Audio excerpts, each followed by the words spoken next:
The Marquis de Villeduval's debts were alarming. He took no notice of his financial advisers, who told him that he was on the verge of bankruptcy. What matter if funds were low? He would simply raise the rents on his estate. In the meantime, he would just have to borrow more from Count Kaliowski, who never blinked an eye at the outrageous sums the Marquis requested.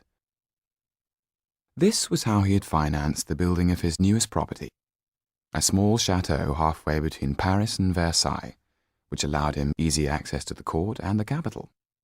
His taste was superb, the bills always shocking. That evening, the Marquis was holding a supper party to thank Count Kaliowski for his continuing generosity. The guest list included the great and the good of French society: dukes, princes, counts, cardinals, and bishops. Like the Marquis, they all had good reason to be grateful to the Count. In return for his constant generosity, Kaliowski simply asked for those tiny little secrets, the kind of thing you wouldn't even say in the confessional box. All you had to do was whisper them to him, and absolution was guaranteed. The money given. He kept his friends like pampered lapdogs. They never suspected that the hand that fed them had also bought their souls. Many rumors circulated about Kaliowski, which he encouraged. When asked his age, he would say he was as old as Charlemagne. When asked about his great black wolfhound Balthazar, he would say that he had never been without the dog. One thing, though, was certain. Many were his mistresses, and no one was his wife. The secret of his success lay in the absence of emotion. Over the years, he had learnt how to empty himself of sentiment, to keep himself free of passion. Love he considered to be a blind spot on the map of the soul. He had an iron-clad heart. His motto was one that should have warned all who knew him of his true nature.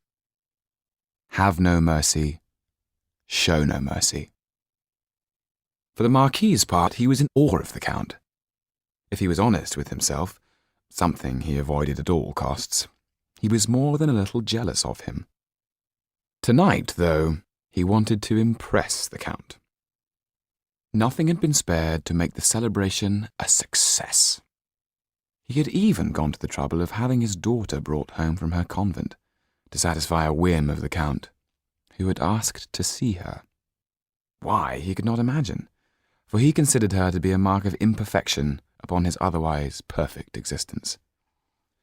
The Marquis's splendid new chateau stood testament to his secretive nature and his sophisticated taste. Each of its many salons was different. Some were painted with scenes of the Elysian fields. In others there were gilded rococo mirrors that reflected the many crystal chandeliers. On the first floor, all the salons opened up into one another through double doors with marble columns. The effect was a giddy vista of rooms, each one more opulent than the last. But behind the grand facade lay what no eye saw, the narrow, dark, poky corridors that formed the unseen and unsightly varicose veins of the house. They were for the servants' use only. The Marquis liked to fancy that an invisible hand served him, and so his army of footmen and maids performed their tasks quietly in felted slippers, like mice behind the skirting boards.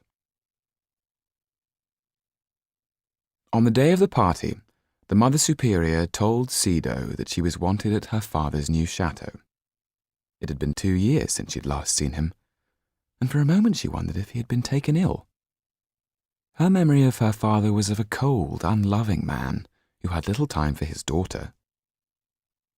Sido had grown into a shy, awkward-looking girl who walked with a limp, an unforgivable impediment which reflected badly on the great name of Villeduval. She'd lost her mother when she was only 3, and for most of her 12 years she'd been brought up at the convent.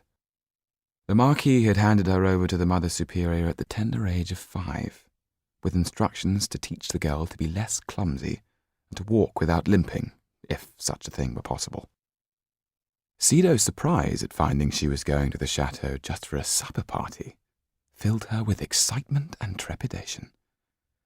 As the convent doors closed behind her, she hoped passionately that she would never have to see the place again, that this might be the start of a new life, where her father would love her at last. Her happiness soon vanished as her father's coach made its way along the country roads. In the thin blue watery light, figures seemed to rise out of the snow like ghosts, given shape only by the rags they were wearing. They trudged silently along the side of the road with grim determination. Old men, young men, women carrying babies, grandmothers, small, weary children, all were ill-equipped for the bitter winter weather as they slowly and painfully made their way towards Paris. Cedar knocked on the roof of the carriage. "We should stop and help," she called to Bernard, the coachman. The coach kept on moving. "Please," Cedar called again, "we must help them." "The whole of France needs help," came the answer. "Best not to look, ma'amselle." But how is it possible to turn your eyes away from such a sea of sadness?